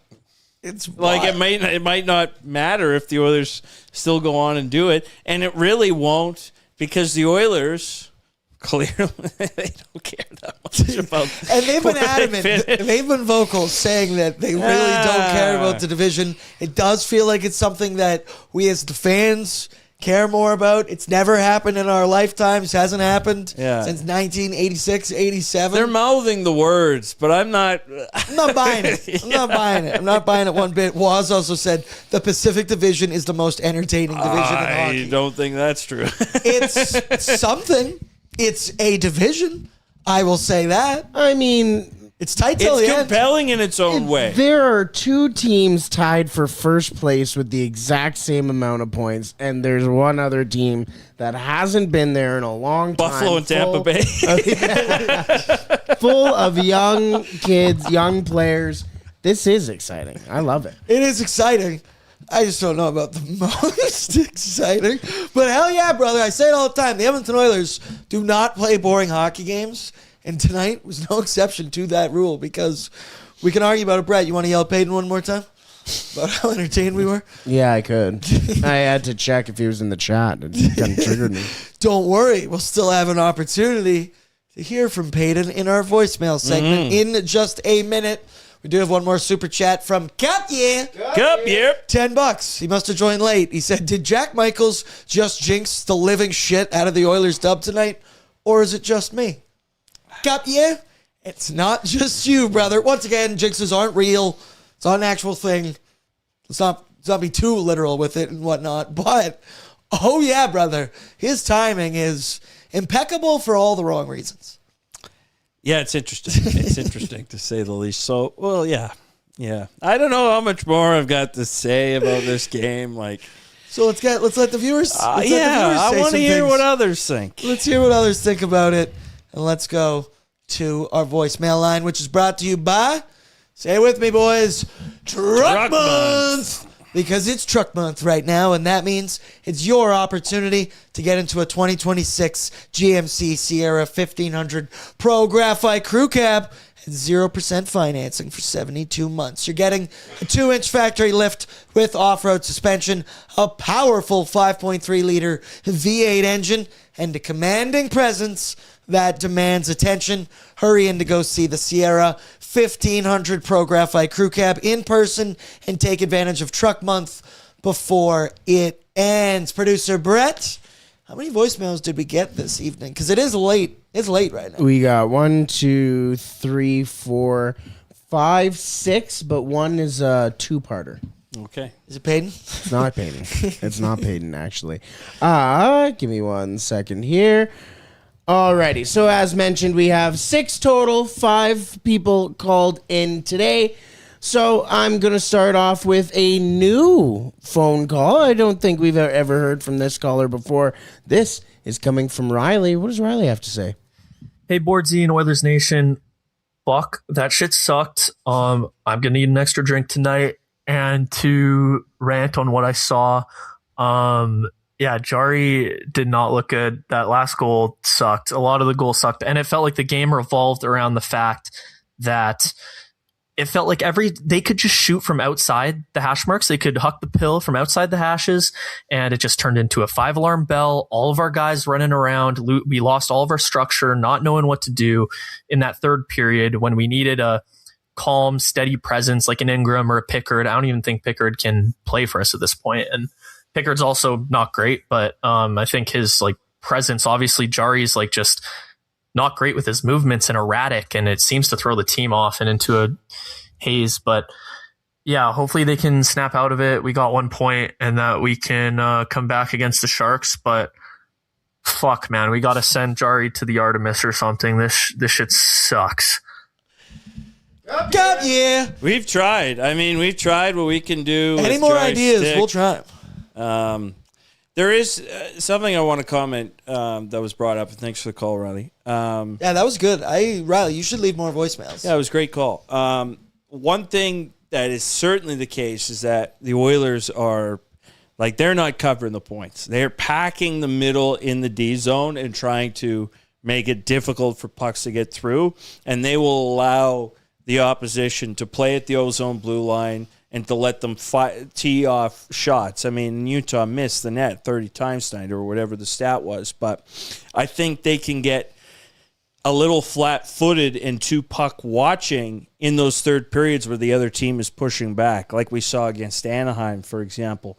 When they were up 3 and then the Ducks were pushing back, well, and obviously credit to the Ducks and how they play in the ozone, but because they're so compact in the middle, the rebounds or everything goes off, they're just being second to those foot races to the puck on where it lands. So, but they don't seem to be as dialed in or as calm with their structure when things start to go a little wrong. Like just resetting and taking that exhale. And maybe it's just it's certain groupings too, So but on the other hand, it seems to be Coffey's right when they win and Knobloch's wrong when they lose. I mean, they all have to wear it together on the nights that they want to do it and they don't want to do it. And I do think Coffey's likely had a good impact on the team. They seem to be doing it more consistently, but everyone's got to wear it for all 82. We know that it feels like, as you said there, the structure is to allow teams stay to the outside. The blocks from shots overall in this game, the Oilers did have 13 blocks. I think the last time they played Utah, they had 24. I don't want to make excuses or anything. It's tough to play a consistent 60-minute defensive effort game, but the details absolutely slipped. They spent a lot of time in their D zone after failing breakouts out of the D zone and whatnot. And as you mentioned, the ice completely tilted in that third period. What did they put in the Mammoth? Did we think about that during the second intermission? Windhorst meme? What is coming out of those tusks? I don't know. Now when the smoke and everything is coming out, what is actually being released? Now, did anybody else feel like also I thought that first intermission was longer than it normally would have been. Yeah. And we saw people riding the Mammoth out on the ice, but that's not the Zamboni. Let me know in the chat if you also picked up on something about that, because either way, still sick, still the coolest ice resurfacing. Is that what it said? What they say in the ice chat? Resurfacer. That's ice resurfacer, yeah. The nicest ice resurfacer I've ever seen. But yeah, it was weird. But I'm not sure how much resurfacing it actually does. Look at these people. This seems to be like, something at Fort Edmonton Park or something. Like, I'm not sure. I'm here for it. Whatever it is, though, neat. I'm here for it. I support this thoroughly. All the camera guys going around. I don't know what it is, Producer Brett, but it makes me happy. Did you guys see watch this camera guy. Watch the camera guy, this one right here, obviously, that you're watching. Just wait. Does he fall? Comes back around. Tell me he falls. Comes Doing back loops. around. Does a loop. Watching. Whoa! Oh! Down he goes. Watch out, there's a blue line there, Gets brother. ran over by the Mammoth on the first Mammoth. game. That'd be Mammoth sick. already That'd be murdered. so cool. Killed by a prehistoric animal. We didn't mention it either, and we're kind of now into the really now we can do whatever the the hell we real want. oily. The director switching, but Colson blocks a shot. His blade clanks into the corner. Next thing you know, they chip it out. McDavid's one-on-one. He's at the goal, and they switch to Colson scrambling to the bench, and you miss most of the McDavid rush to the net. Shout out Connor Halley for this meme, because if you're not following Halley on X.com, the everything app, you should, because he is quick on the trigger with hilarious memes about Oilers games. That was a quick meme. For the podcast listeners, it's the superhero with the 2 buttons. First one, Pod Colson broken skate. Other one, McDavid breakaway. And they smashed the Pod Colson broken skate button and stayed on it for a couple seconds. So much so that until we saw the replay, I didn't even realize Connor McDavid one-hand shot that, drove that into the net on the partial breakaway, partial rush, whatever you want to say. Weird night out and everything. Also, we did see a brawl in the MLB. We'll get into that in a little bit later. Oh, yeah, I'll bring that as in well. a sec. That was cool. That was very cool. Alrighty, moving on to our two-parter This one's coming. Excuse me. This one's coming from Ari. This is Ari part 1. I thought you were just gonna puke, right? Yeah, that would have been nuts. You know, boys, I gotta say, as much as Jari wasn't that good today, I think nothing is worse than Jack Michaels and Louis DeBrusk calling an Oilers game. They are so bad. But anyway, and I think Cooley went down there a bit easy, don't you think? Cup year. What was the last part he said? Cooley went down a little easy. Yeah, on the trip. The trip. Oh, yeah, he did. But again, I'm not going to really fault Logan Cooley for that. That's what I would want my guys to be doing. I think he falls. Like, I think he's falling. And Savoy is flying by him. And I don't think he's... Let me get another look at this bad boy. Let me get another look at this bad I boy. need to see it again. But the few times I saw it, I think it was more so a... It was soft, I'll say that.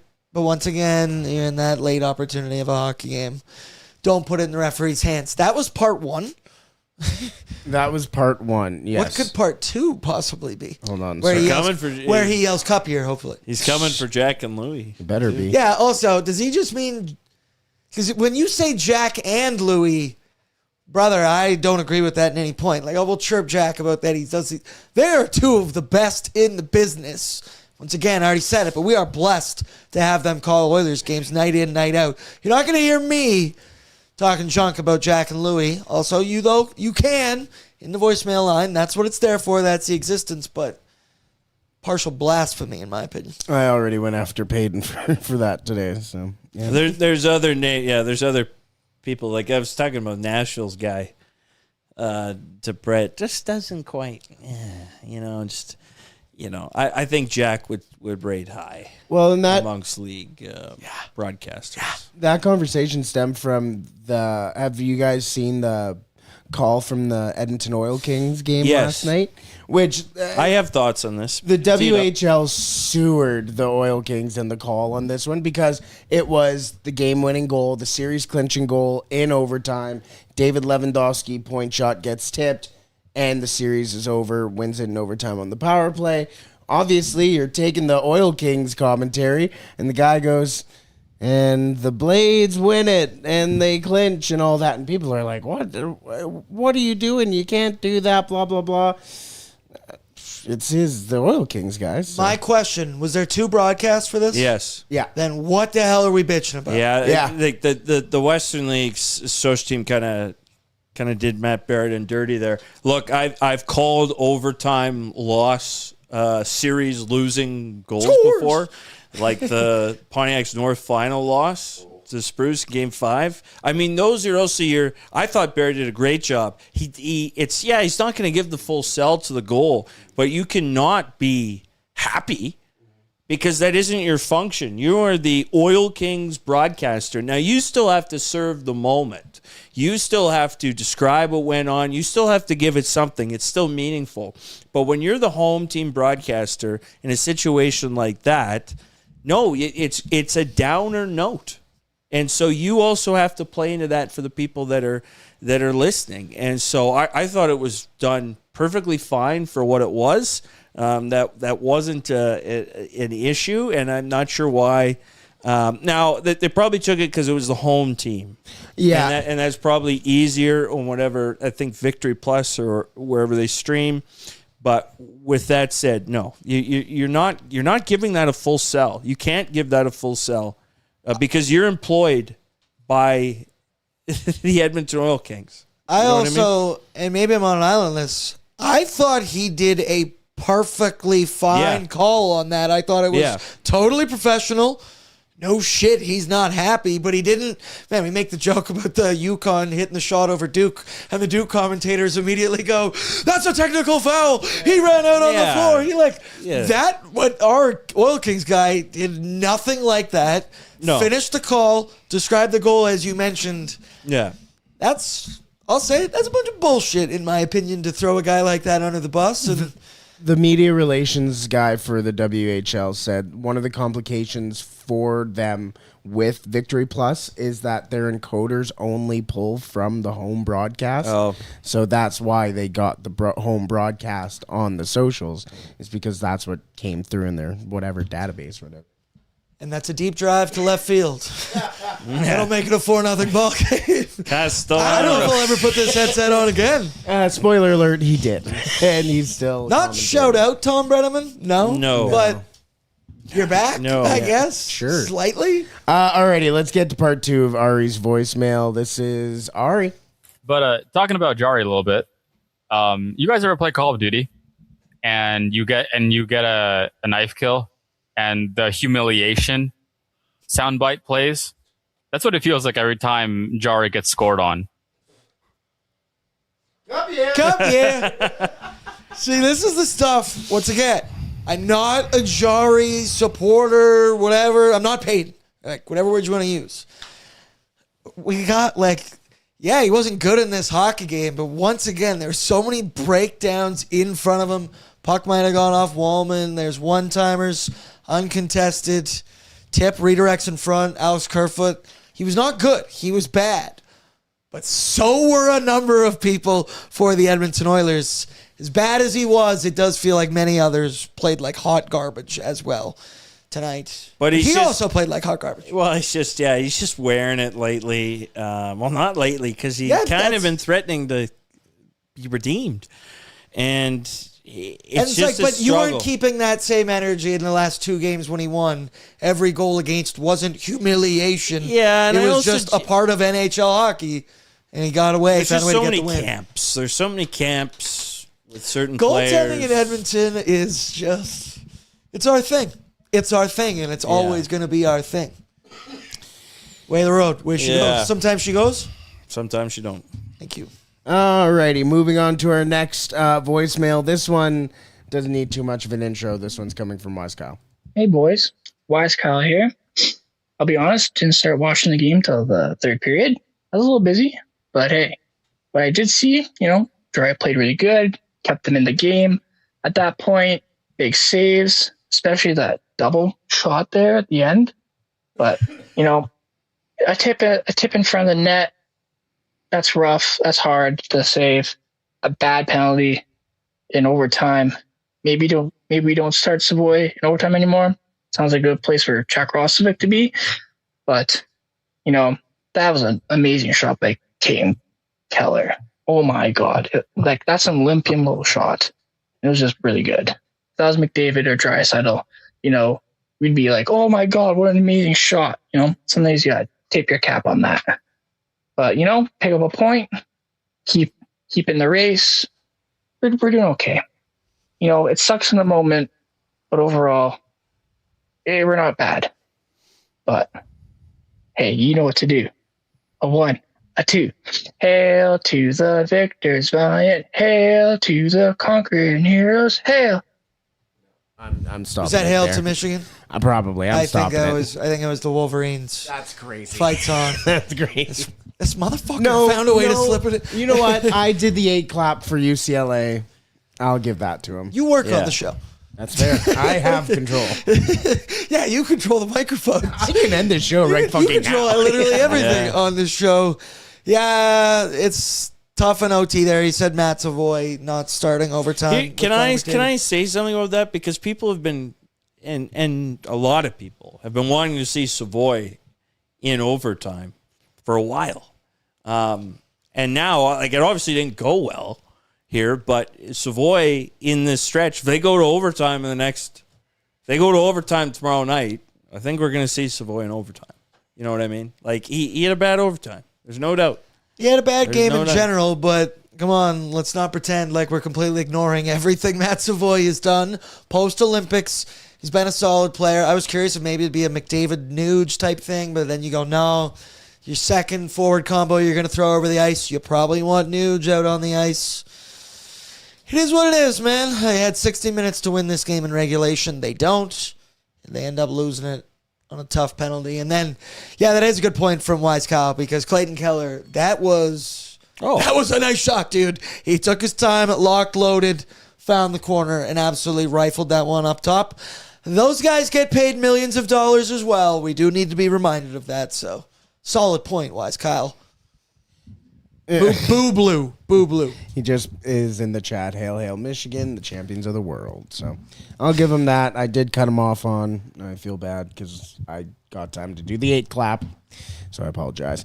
All righty. Champions of the world always makes me laugh when it's Yeah. American college basketball. Why don't you play Real Madrid? What was that? Was it Noah Lyles, right? Yeah. When there was like Yeah. football players are world champions. He's like, what other country plays? Yeah. It's a good burn. It's a good burn. Noah Lyles is also an idiot. But. Yeah.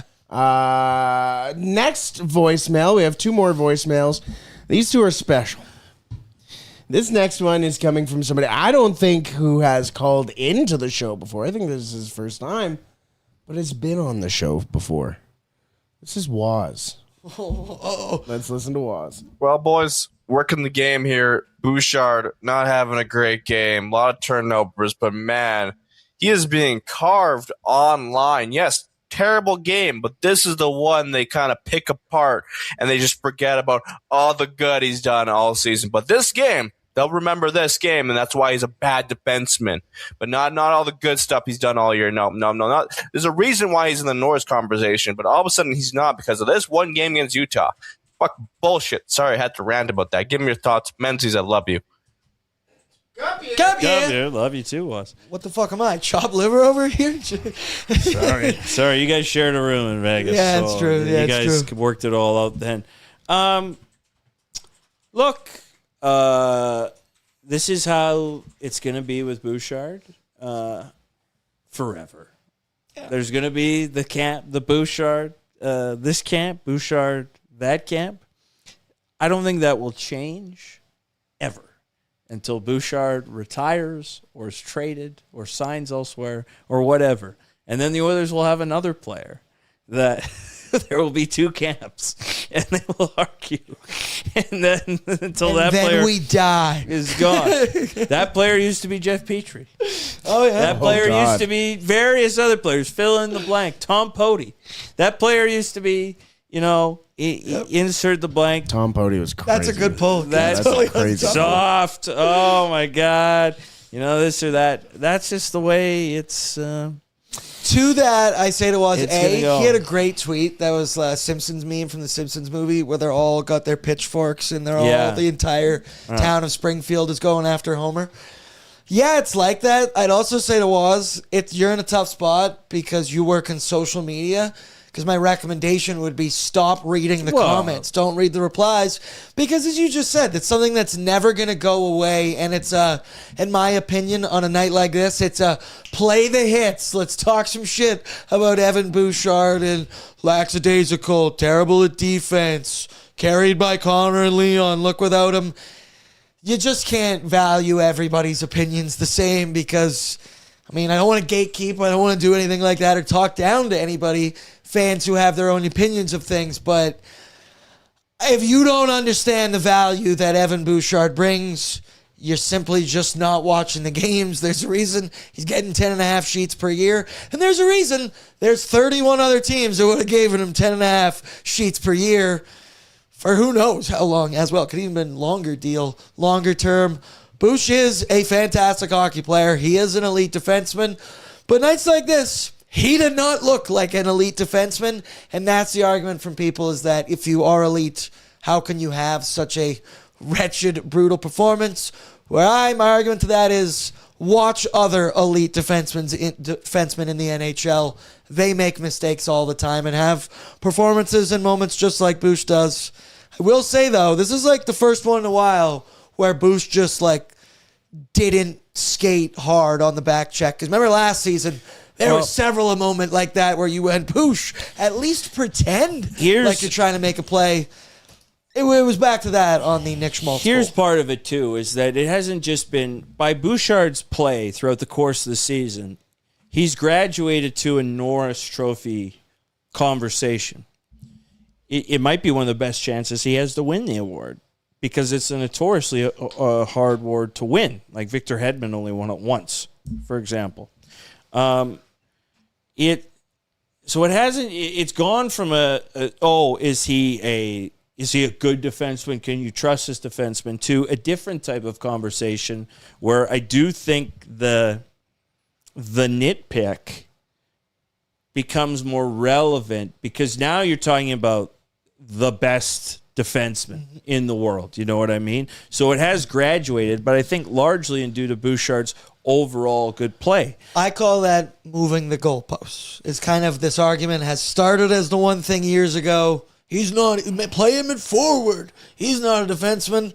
And now it's okay. He's not a top 3 elite defenseman, which sure, also somebody in the chat. And there's still some credence though, and people that point out, I mean, the gaffes and say, look, I mean, are we saying here for the Norris Trophy? So I can get why people that don't like Bouchard feel backed into this corner. Now, I don't agree. I think it's the living with Evan Bouchard experience. I don't think you're going to get 82. He's not an every night player.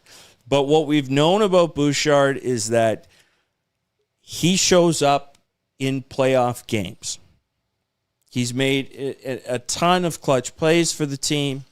We know this, but when you zero in on the 82, there's going to be a dozen to 15 type of games where, okay, you know, you look at the body language and you look at the hustle play and you look and you say, geez, okay, not a good night for him. And that's how he is as a player. That's how it's going to be. And in my opinion, I think most elite defensemen in the NHL have blips, have bad nights. I see Percy's banging that same drum right now. Final buzzer made me laugh, and he said, Boosh occasionally takes the fan heat off of Nurse. So that's teamwork.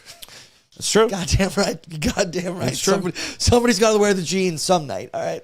Everybody's got to pass that denim around from time to time. Tonight was Boosh's night. Waz also put in the chat saying that Noah Lyles is the GOAT. Because he's a Yu-Gi-Oh guy. Yeah, was in the last Olympic Games, he was asked about Canada, and he said, Who? Who's Canada? He would go on to lose the 4x100 meter relay to Canada. So yeah, you can listen. Tough. I get you get passes for liking the same things, but hey, Jeffrey Dahmer also liked dance music. Doesn't mean that he's going to a rave as well. Shit, I like dance music. Well, hey, he might get a pass. Want to come back to my apartment with me? Yeah.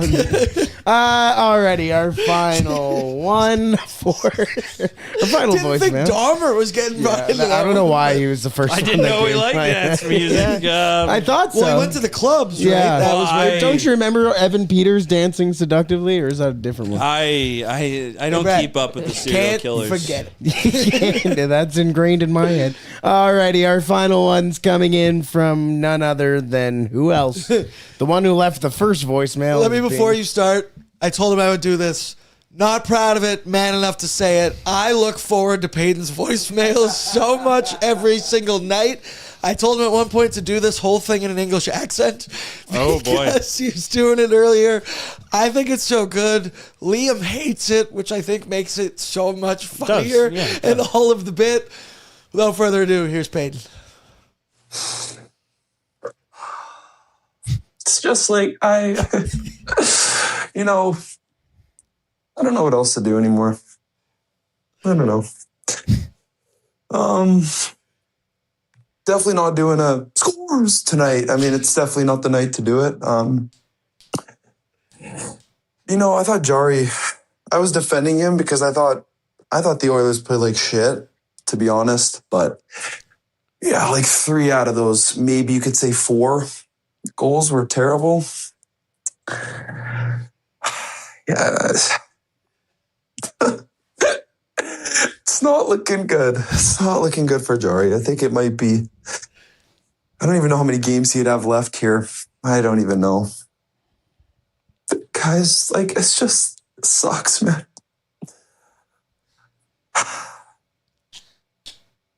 Cup here. And rumor has it, he's still bawling and sobbing his eyes out right now as he's in the chats. He said, no accent. I was too sad. Yeah. Yeah, it was a Tough shot. night for the Jarheads. First loss for the Jarheads post-seance. Post-seance. Whoa, so 2-0-1, though. No regulation losses in seance era. Spin zone for the fellas. There's only so much we can do. There's only so much we can do. Yeah. Yeah. It's tough. Cup year. Tristan Campbell. Yikes. It does feel it very feels Skinner eerily Campbell, similar. which was only 4 years ago. It was short-lived as well, and one that the Oilers continue to pay for to this day, like literally pay for. Yeah, Campbell is like 1.5 to 2 million on the cap next year. Did you know that? I did, but I choose to not, I don't know. It's just such a bummer that you don't want to think about it. And once again, I didn't want to get into more goaltender discussion. Yeah. It's late, gentlemen. Chad. I've got an article to write tonight. Yeah, you still got to write a pre-scout. This because, morning, folks, in fact. Today, actually, right now that I look at the clock, we got pre-gaming and we got post-gaming. Again, second half of the back-to-back. Oilers on the road in San Jose, California, taking on the Sharks. Connor Ingram expected to be in the crease for the Edmonton Oilers. Is that confirmed? Jari back-to-back. He's got to work it out. He's got to figure it out. He's got to figure it out. Bordzy, Menzies, Reese's. Yeah. Tomorrow night. Reese in the producer chair. We got to switch it up. Intern Tristan will be here as well. Yeah. But our boy Reese is going to join us. He'll be producing both pre-gaming and post-game. Very excited for that. We even kind of gave Reese an out earlier today, and we're like, well, we need help on this. You could do it from home. I said it 5 times, being like, you don't have to be at the office for 16 hours tomorrow. He never once said, yeah, Aaron, I'll take you up on that. And you eventually at one point just chimed up and went, I think Reese wants to hang tomorrow. He just wants to hang out with the fellas, watch a hockey game. Boys night, burger night at Dog Patch as well. Yeah. So, Reese, I gotta give Reese 6 beers, because the last time he joined me on After Dark, after nice and cut up, he was a treat. He was a treat. But producing, I don't know how many shows Reese has done buckled before. Yeah, I told him. I was just in Vegas. Several. Yeah. What am I talking about? That's true. I told him I'd get him a case of beer as well. I will be, of course, at Rogers Place. I'm going to go cheer on Kenny Omega. AEW, little all elite wrestling. A match got changed as well tonight. Who's my guy taking on? Not sure yet. He's getting ready for a match against Kenny Omega. So Kenny Omega is going to be there tomorrow. I think MJF is going to be there tomorrow too. So my guy is MJF. If you know who AEW wrestling is, Maxwell Jacob Friedman. He's better than you, and you know it. Yeah, I can't say I know. That's my kind of guy. Okay, quick couple housekeeping notes. 2 ad reads for you. Saturday, the Oilers are taking on Los Angeles. It's an early game, and we got the early start club. Headed out to Greta. Doors open at 1 p.m. Puck drop at 2. Join the South with Ryder and Lisa. They'll be down there. All kinds of great deals at Greta. Food, drinks. Get ready for the playoffs, if you will. Secure your spot at nationgear.ca, all in support of Kaleo Collective. And another thing you could get in on at nationgear.ca is the playoff draft. Coming up Friday. Yep, Friday. April's on the screen. Friday, April 17th, 6 p.m. at the River Cree Resort and Casino. It is going to be an awesome, awesome time. Very excited. Join the Nation crew. We'll all be down there. Teams of 8. And when you buy in, all the details are at nationgear.ca. That includes your buy-in. Includes 1 drink, a nice little free dinner, hosted by Ryder and Lisa. Ty and Liam will be there. I think I'm going to be there. Waz will be there. So once again, River Cree Casino, SIGs inside.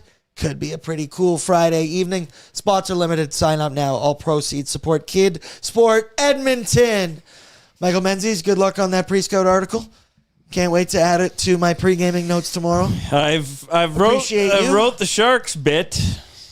Now you got to write the Oilers. Earlier today. I got a head start. Alex Wenberg on a career-high point streak, 7 games. William Eklund, 5 points in his last 3 games. Celebrini was second in the league in percentage of goals chimed in for his team, like just behind McDavid. Yeah, those were a few of the facts. Vinny Desharnais played a career high against Chicago last night. Good. Career high. What was the career high? 24 minutes. Thought he was going to say 12. What? 24 minutes. In a playoff chase hunt. Yes. Vinny D's played 24 Vinny minutes. D. As he damn well deserves. Vincent. Finally, somebody is started seeing again. the potential of Vinny Desharnais. Yeah. Was he paired with Klingberg? I think it was Orlov. Oh, that would be sick. I think it was Orlov. That's a crazy pairing. Yeah. That's a really weird pairing. Let's take advantage of 24 minutes of Vincent Desharnais tomorrow night. Tonight. Now I'm excited for that hockey game, but that'll do it for us. Shout out to all you in the chat still with us. It's a late one. Peyton says, I'll leave an accent with my next voicemail. He was just too sad to do it tonight. Do me a personal favor. Please hit that like button right down at the bottom of your screen. Make sure you are subscribed to the ON YouTube channel. And we'll be back at it again tomorrow. Oilers Nation every day, 12:01 Mountain Standard Time. Pre-game and going down 7 p.m. That's right. Right here also on the YouTube. 2-hour rule. We just hit the 2-hour mark here on YouTube. Time to bury it. Time to head to bed. Over and out. We will talk tomorrow, everybody. What's up, Nation citizens? If you enjoyed today's episode of Oilers Nation Every Day, make sure you hit the subscribe button here on our YouTube to not miss any of our content. We got you covered from interviews, insight, analysis, everything you need to stay up to date on everything around the team. Hit that subscribe button so you don't miss a video.